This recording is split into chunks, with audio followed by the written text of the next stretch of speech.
3 persuni oħrajn tilfu ħajjithom fl-Isptar Mater Dei kawża tal-coronavirus f'pajjiżna.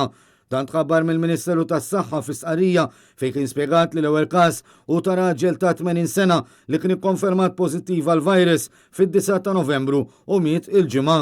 It-tieni każ hu ta' mara ta' 82 sena li wkoll kienet ikkonfermata pożittiva għall-virus fid-9 ta' Novembru iżda li mietet is-Sibt filgħodu. U t-tielet każ hu ta' raġel ta' 70 sena li kien ikkonfermat pożittiva għall-virus fis-6 ta' Novembru u wkoll miet is-Sibt.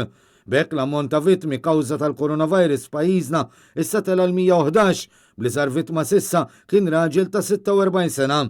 Sa dan it-tant komplew jiżdiedu l-każi pożittivi f'pajjiżna e kif fl-aħħar 24 siegħa irriżulta li 141 persuna oħra irriżultat pożittiv.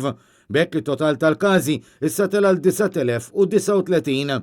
Skont l-aħħar aġġornament tal-Ministeru tas-Saħħa fl-aħħar sigħat fi wkoll 159 persuna oħra. B'hekk jekk wieħed jgħod ukoll il-111 il-vittma sissa, il-każi attivi issa huma 2152.